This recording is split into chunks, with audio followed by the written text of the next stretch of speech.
Neno litasimama, neno litasimama, mambo yote yatapita, lakini neno litasimama. Neno litasimama, neno litasimama, mambo yote yatapita, lakini neno litasimama. Neno la Mungu ni jana, leo na hata milele. Jaza neno la Mungu ndani yako. Baba Mungu, katika jina la Yesu Kristo, mfalme wa amani, nina kila sababu ya kukushukuru Mungu wangu kwa matendo yako makuu. Asante kwa neema na kibali hiki mfalme. Ninakushukuru kwa ajili ya kuhani nabii mtumishi wako, yeye na familia yake Bwana. Asante kwa ajili ya watendakazi wote wa Gideon Online. Asante Yesu kwa ajili ya kusanyiko la siku ya leo. Asante kwa ndugu mtazamaji wa Gideon Online. Ninalibariki na kulitukuza jina lako Bwana. Asante kwa matendo yako Bwana. Asante kwa udhihirisho wako Mungu, maana tumekuona kila eneo Bwana. Katika jina la Yesu Kristo, Baba, niko mbele zako majira ya mtumishi wako Bwana. Ninajiweka wakfu kwa ajili ya kazi yako Mungu wangu. Ninaomba Yesu kafunue neno lako Mungu, tukapate kuelewa na maandiko mfalme wa amani. Niko tayari Bwana, mimi ni chombo tu Yesu. Naomba nitumie kama upendavyo mfalme wa amani. Mimi nipungue na wewe uongezeke Bwana. Katika jina la Yesu Kristo, Roho Mtakatifu ninakukaribisha mahali hapa. Tamalaki kwa kusanyiko hili Bwana na ndugu mtazamaji wa Gideon Online. Roho Mtakatifu naomba unijalie neno lako. Nilinene neno lako kwa uhodari na kwa ushujaa kwa ajili ya utukufu wa jina lako. Katika jina la Yesu Kristo wa Nazareti aliye hai. Bwana Yesu asifiwe kanisa. Ninawasalimu katika jina la Yesu Kristo. Karibu ndugu mtazamaji wa Gideon Online kwa ajili ya tafakari yetu ya neno letu siku ya leo. Na leo tunaendelea maisha mapya baada ya wokovu, kipengele cha 3. Jaza neno la Mungu ndani yako. Amina watu wa Mungu.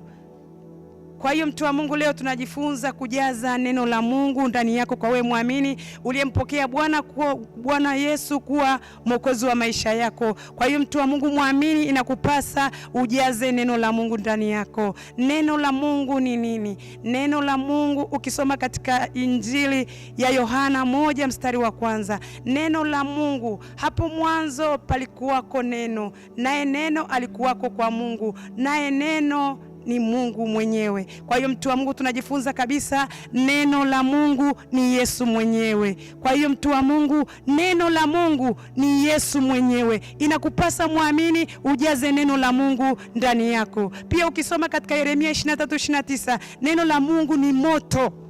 Neno la Mungu ni nyundo ambayo inapasua mawe. Ina maana kwamba neno la Mungu kilituma kwenye kambi ya adui, vitu vyake vinaharibika, anapata hasara. Kwa hiyo mtu wa Mungu muamini, ukijaza neno la Mungu ndani yako, katika kusimama kwako, ukilituma kwa adui yako, kazi zake zinaharibika. Bwana Yesu asifiwe kanisa. Kwa hiyo mtu wa Mungu, ukisoma katika Yeremia 1:12, neno la Mungu linasema kwamba Mungu uliangalia neno lake ili alitimize. Ina maana unapotuma neno la Mungu kwenye kambi ya adui, Mungu anaangalia katika kinywa chako umetamka nini. Bwana Yesu asifiwe. Haleluya kanisa. Neno la Mungu ni moto, neno la Mungu ni nyundo. Linapokuwa ndani yako, ukilituma kwenye kambi ya adui, yamkini ni watesi, ni maadui, kazi zao zinaharibika. Kwa hiyo mtu wa Mungu, ukiwa na neno ndani, ni silaha ya adui yako. Haleluya watu wa Mungu. Kwa hiyo mtu wa Mungu kabisa, ulitumie neno la Mungu. Mfano, Biblia inasema katika Isaya 7:7, maneno hayo hayatasimama wala hayatakuwa. Wako watesi, wako maadui waliosimama kukutamkia maneno mabaya. Yamkini wamesema katika mwaka huu hakuna kuvuka, hakuna kumiliki, utazika. Lakini kwa imani, kwa sababu wewe ni muamini, unatakiwa uwe na imani. Imani ni hakika ya mambo yatarajiayo, bayana ya mambo yasionekana. Ina maana kwamba unatakiwa uwe na imani. Ukilituma lile neno, linaenda kwenye kambi ya adui, na yale maneno yao waliokunenea, unasimama kwa imani, unalituma neno, unamwambia Mungu, nimesimama katika neno lako Bwana. Isaya 7:7, hayo maneno yao, hivyo viapo vyao, hizo laana zao, kwa jina la Yesu Kristo hazitasimama wala hazitakuwa. Na Mungu kule mbinguni analiangalia, je, umetamka nini? analitimiza hilo neno lake. Amina, watu wa Mungu. Kwa hiyo ni vyema kabisa muamini, uliyemkubali Yesu kuwa Bwana na Mwokozi wa maisha yako, ni lazima ujaze neno la Mungu ndani. Neno la Mungu lijae ndani yako kwa wingi. Amina. Tunaenda kusoma kwenye Biblia, tunajifunza kwa habari ya Bwana wetu Yesu Kristo. Alijaza neno ndani. Tunaona kabisa Yesu Kristo alimshinda adui kwa neno. Amina, watu wa Mungu. Tukasome kwenye Biblia kwenye kitabu cha Luka sura ya 4 mstari wa 1 mpaka 13. Tutaona jinsi gani Bwana Yesu alivyomshinda adui kwa neno. Yesu hakuwa na Biblia mkononi, na sisi tunajifunza kama Yesu kielelezo, na ni Bwana wa majeshi, na ni mfalme wa wafalme, anaweza mambo yote, lakini neno la Mungu lilikuwa limejaa ndani yake. Kwa hiyo muamini, ni lazima na wewe ujaze neno la Mungu ndani yake. Neno la Mungu linasema, na Yesu hali amejaa Roho Mtakatifu alirudi kutoka Yordani, akaongozwa na Roho muda wa siku 40 nyikani, akijaribiwa na Ibilisi, na siku hizo alikuwa hali kitu. Hata zilipotimia aliona njaa. Ibilisi akamwambia, ukiwa ndiwe mwana wa Mungu, liambie jiwe hili liwe mkate. Yesu akamjibu, imeandikwa ya kwamba mtu hataishi kwa mkate tu. Akampandisha juu, akamwonyesha milki zote za ulimwengu katika dakika moja. Ibilisi akamwambia, nitakupa wewe enzi hii yote, fahari yake, kwa kuwa imo mikononi mwangu, nami humpa yoyote kama nipendavyo. Basi wewe ukinisujudia mbele yangu, yote yatakuwa yako. Yesu akajibu akamwambia, imeandikwa, msujudie Bwana Mungu wako, umwabudu yeye peke yake. Akamwongoza mpaka Yerusalemu, akamweka juu ya kinara cha hekalu, akamwambia, ikiwa ndiwe mwana wa Mungu, jitupe chini, kwa maana imeandikwa, atakuagizia malaika zake wakulinde, na ya kwamba mikononi mwao watakuchukua, usije ukajikwaa mguu wako hata jiwe. Yesu akajibu akamwambia, imenenwa, usimjaribu Bwana Mungu wako. Basi alipomaliza kila jaribu, Ibilisi akamwacha aende zake kwa muda. Mshangilie Bwana. Bwana Yesu asifiwe kanisa. Tunaona habari hii ya Luka sura ya 4, jinsi Bwana Yesu alivyokuwa amejaa neno ndani. Hatujaona alikuwa ameshika Biblia, alikuwa nyikani. Biblia inasema amejaa Roho Mtakatifu, na tulisoma katika vipindi vilivyopita kujazwa Roho Mtakatifu. Ikiwa Roho Mtakatifu yuko ndani yako, Mungu atakuwezesha, utaweza kumshinda adui, neno la Mungu likiwa ndani. Kwa hiyo mtu wa Mungu, ni vyema kabisa wewe muamini ukajaza neno la Mungu. Tunaona hapa Yesu alijaribiwa na Ibilisi, lakini neno lilikuwa limejaa ndani. Akamwambia, wewe shetani, huna mamlaka juu yangu. Bwana Yesu asifiwe. Tunaona hapa Ibilisi akamwambia, ikiwa wewe ni mwana wa Mungu, liambiwe jiwe hili liwe mkate. Yesu saa ile ile, kwa sababu neno lilikuwa limejaa ndani, akamjibu, imeandikwa ya kwamba mtu hataishi kwa mkate tu, ila kwa kila neno litokalo katika kinywa cha Mungu. Amina, watu wa Mungu. Haleluya kanisa. Tunaona umuhimu wa kujaa Roho Mtakatifu ndani. Shetani akaendelea tena kumjaribu, akamwambia, akampandisha juu, akamwonyesha milki zote za ulimwengu kwa dakika moja.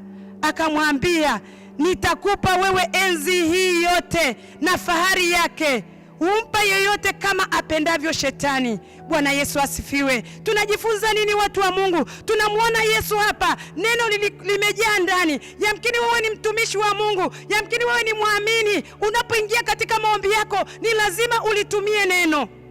Mfano tumejifunza katika hiyo Isaya 7:7. Neno hilo litakuwa wala litasimama. Wakati ukiomba katika maombi yako, unamwambia Mungu, nimesimama mahali hapa. Wako watu ambao wamesimama mbele yangu wanasema, mimi sitoishi, sitovuka huu mwaka, lakini Yesu, mimi ninayo imani. Ili neno ninasimama na Isaya 7:7. Ninabatilisha hayo maneno kwa jina la Yesu Kristo. Hayatasimama wala hayatakuwa, na itakuwa hivyo mtu wa Mungu. Amina. Neno lijae ndani. Sio ukimbilie kwenda kutafuta Biblia wakati uko labda barabarani, uko umesafiri kwenye safari, huna Biblia. Utasemaje?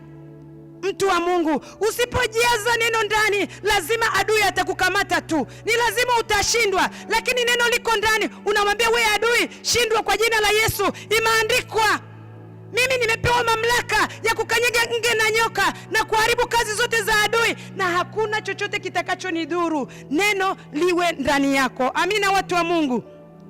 Tunajifunza hapa, shetani akamwambia Yesu, ukinisujudia mimi nitakupa milki yote. Haleluya, watu wa Mungu. Kwa hiyo tunaona kabisa, ukiwa upande wa Ibilisi naye ana nafasi juu yako, lakini ukimkubali Yesu akiwa Bwana na Mwokozi wa maisha yako, atakupa neema, atakupa uwezo wa kumshinda huyu adui. Lakini unamuona hapa adui anasema, nitakupa milki yote ikiwa tu unanisujudia, ikiwa tu unanitumikia, ikiwa tu unanikubali mimi. Bwana Yesu asifiwe. Tumeona kwa sasa jinsi watu wengi wamevutwa upande wa shetani. Ni kwa sababu nini? Wamemkataa huyu Yesu.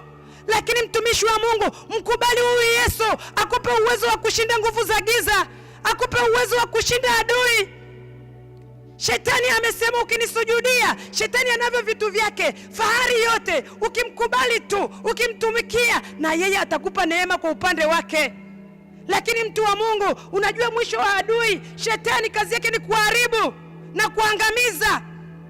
Yeye akusudii mema, lakini Bwana Yesu anakusudia mema juu ya maisha yake. Mtu wa Mungu, mkubali Yesu akupe hiyo neema ya kumshinda adui. Haleluya, watu wa Mungu.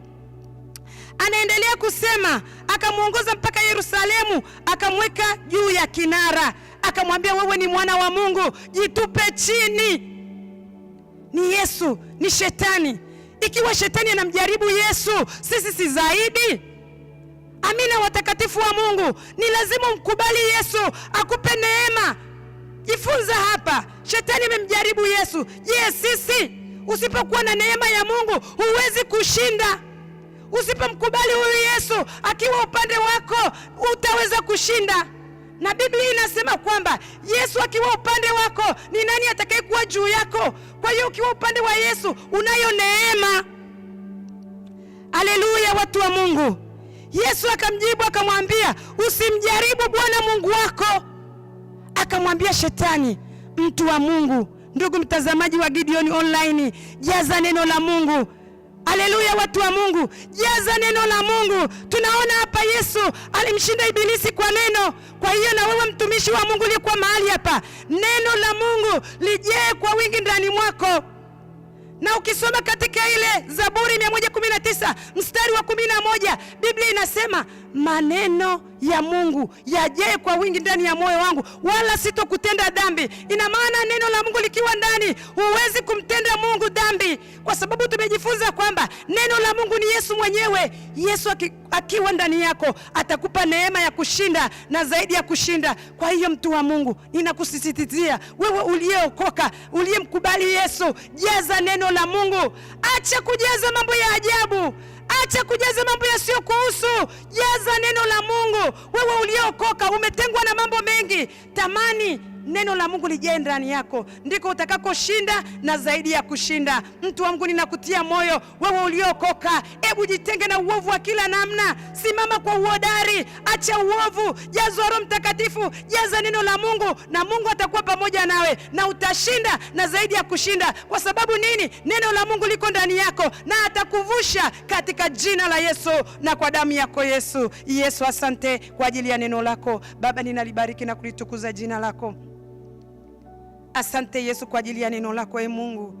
Baba, ninakusihi katika jina la Yesu. Ninajua Baba, kwa akili zetu na kwa fahamu zetu hatuwezi peke yetu, lakini Baba, ukitupa neema ya kulisoma neno lako na kulitafakari, Roho Mtakatifu uliye mfundishaji na mkumbushaji, naomba uachilie neema kwa ajili ya kila mmoja wetu na ndugu mtazamaji wa Gideon Online TV, Mungu wangu na Baba yangu, ili tuweze kushinda adui, ili tuweze kushinda zile siri za adui. Ni katika jina la Yesu ninaomba na kushukuru, amen.